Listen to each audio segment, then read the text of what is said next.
ಎಲ್ರಿಗೂ ನಮಸ್ಕಾರ. ಕಟ್ಟೀಸ್ ಕಿಚನ್ ಕನ್ನಡಕ್ಕೆ ಸ್ವಾಗತ.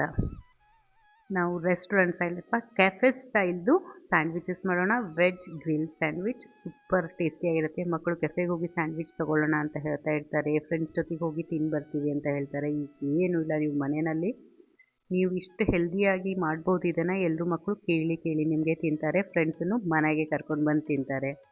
ಈಗ ನಾನು ಅದಕ್ಕೆ ಚಿಕ್ಕದಾಗಿ ತುಂಬ ಫೈನಾಗಿ ಚಾಪ್ ಮಾಡಿರೋ ಆನಿಯನ್ ಹಾಕ್ಕೋತಾ ಇದ್ದೀನಿ. ಇದು 2 ಈರುಳ್ಳಿ ಮೀಡಿಯಮ್ ಸೈಜ್ದು, ಹಾಗೆ ಒಂದು 4 ಕ್ಯಾಪ್ಸಿಕಮ್ ಇದೆ, 2 ಸೌತೆಕಾಯಿ ಇದೆ ಮತ್ತು 2 ಟೊಮೆಟೊ, ಎಲ್ಲನೂ ತುಂಬ ಸಣ್ಣದಾಗಿ ಹೆಚ್ಕೊಂಡಿರೋದು.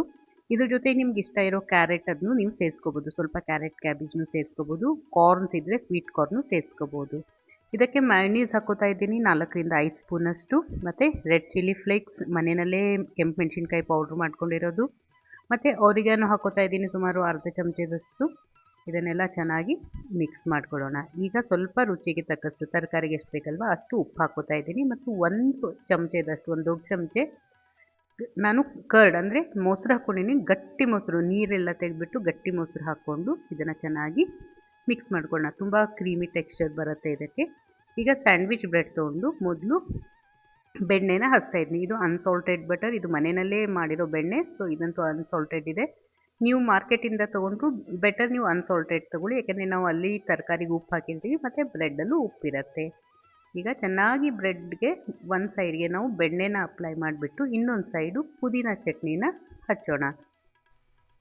ಪುದೀನ ಕೊತ್ತಂಬರಿ, ಒಂದು 2 ಗೋಡಂಬಿ ಹಾಕ್ಕೊಂಡು ಹಸಿಮೆಣ್ಸಿನ್ಕಾಯಿ ಹಾಕ್ಕೊಂಡು ರುಬ್ಕೊಂಡಿರೋ ಚಟ್ನಿ. ಇದು ಥಿಕ್ ಬರುತ್ತೆ, ಗೋಡಂಬಿ ಒಂದು 2-3 ಹಾಕಿದರೆ ಆ್ಯಂಡ್ ಟೇಸ್ಟು ಚೆನ್ನಾಗಿರುತ್ತೆ. ಈ ಥರ ಪುದೀನ ಮಿಂಟ್ ಚಟ್ನಿನ ಒಂದು ಸೈಡ್ ಅಪ್ಲೈ ಮಾಡೋಣ, ಮತ್ತು ನಾವು ಮಯೋನೀಸ್ ಮತ್ತು ತರಕಾರಿ ಹಾಕ್ಕೊಂಡಿದ್ವಲ್ಲ ಅದನ್ನು ಸ್ಪ್ರೆಡ್ ಮಾಡೋಣ. ಸ್ವೀಟ್ ಕಾರ್ನ್ ಇದ್ದರೆ ಡೆಫಿನೆಟ್ಲಿ ಹಾಕ್ಕೊಳ್ಳಿ. ನನ್ನ ಹತ್ರ ಖಾಲಿಯಾಗಿತ್ತು ಅಂತ ಹಾಕಿಲ್ಲ, ಬಟ್ ಚೆನ್ನಾಗಿ ಬರುತ್ತೆ ಅದರದ್ದು ಟೇಸ್ಟು. ಈಗ ನಾವು ಸ್ಪ್ರೆಡ್ ಮಾಡ್ಕೋತಾ ಇರ್ತೀವಿ ತರಕಾರಿದು ಮಿಕ್ಸ್ಚರ್ನ. ನಿಮ್ಗೆ ಎಷ್ಟು ಬೇಕೋ ಅಷ್ಟು ತರಕಾರಿ ಹಾಕಿ, ತುಂಬ ದಪ್ಪ ಲೇಯರ್ ಮಾಡಬೇಡಿ, ಹೊರಗಡೆ ಬರುತ್ತೆ. ಮತ್ತು ಮೇಲ್ಗಡೆ ಸ್ವಲ್ಪ ಕೆಚಪ್ಪನ್ನು ಹಾಕ್ತಾ ಇರೋದು, ತುಂಬ ಚೆನ್ನಾಗಿ ಫ್ಲೇವರ್ ಬರುತ್ತೆ ಇದಕ್ಕೆ. ಇದ್ರ ಮೇಲೆ ಇಷ್ಟ ಆದರೆ ನೀವು ಪಾಸ್ತಾ ಪಿಜ್ಜಾ ಸೀಸ್ನಿಂಗು ಸ್ವಲ್ಪ ಸ್ಪ್ರಿಂಕಲ್ ಮಾಡ್ಕೋಬೋದು. ನಾನು ಮಾಡ್ತಾಯಿಲ್ಲ, ತುಂಬ ಮಸಾಲೆ ಅನಿಸುತ್ತೆ, ಅದರದ್ದೇನು ಫ್ಲೇವರ್ ಅಷ್ಟೊಂದು ಚೆನ್ನಾಗಿ ಬರಲ್ಲ ಅನಿಸ್ತು, ನಾನು ಮಾಡಿಲ್ಲ. ಇಷ್ಟಪಡೋರು ಅದನ್ನು ಮಾಡ್ಕೋಬೋದು. ಈಗ ಒಂದು ಸೈಡು ಬೆಣ್ಣೆ ಹಚ್ಚಿಬಿಟ್ಟು ಮೇಲ್ಗಡೆ ಯಾವುದು ಬೆಣ್ಣೆ ಹಚ್ಚಿರ್ತೀವಲ್ಲ ಅದನ್ನು ಕೆಳಗಡೆ ಮಾಡಿ ಹಾಕೋಣ. ತುಂಬ ಚೆನ್ನಾಗಿ ಗ್ರಿಲ್ ಆಗುತ್ತೆ ಈ ಥರ ಮಾಡಿದರೆ. ಈಗ ಮೇಲ್ಗಡೆ ಮತ್ತೆ ಒಂದು ಸ್ವಲ್ಪ ಬೆಣ್ಣೆನ ಅಪ್ಲೈ ಮಾಡೋಣ.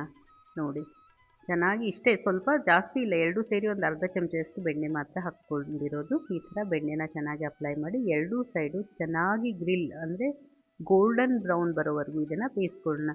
ಸೊ ಈ ರೀತಿ ನಾವು ಇಷ್ಟು ಬೇಯಿಸ್ಕೊಳ್ಳೋದ್ರಲ್ಲಿನೇ, ಇದು ರೆಡಿ ಆಗೋದ್ರಲ್ಲಿನೇ ನಮ್ಮದು ಇನ್ನೊಂದು ಸೆಟ್ಟನ್ನು ತರಕಾರಿ ಮಿಂಟ್ ಚಟ್ನಿ ಹಾಕ್ಕೊಂಡು ನಾವು ಅದನ್ನು ಇನ್ನೊಂದು ಸ್ಯಾಂಡ್ವಿಚ್ ಸೆಟ್ ರೆಡಿ ಮಾಡಿ ಸೈಡ್ಗೆ ಇಟ್ಕೊಂಡಿದ್ದೀನಿ. ನೀವು ನೋಡ್ತಾ ಇರೋ ಹಾಗೆ ಇದನ್ನು ತೆಗೆಯೋದು ಅದನ್ನ ಇಡೋದು. ಸೊ ಬಿಸಿದು ಬೇಗ ನಾವು ಸರ್ವ್ ಮಾಡ್ಬೋದು. ಎಲ್ಲರೂ ನಾವು 3-4 ಜನ ಒಟ್ಟಿಗೆ ಕುತ್ಕೊಂಡು ಒಬ್ಬರಿಗೆ ನಾವು ಸರ್ವ್ ಮಾಡ್ಬೋದು.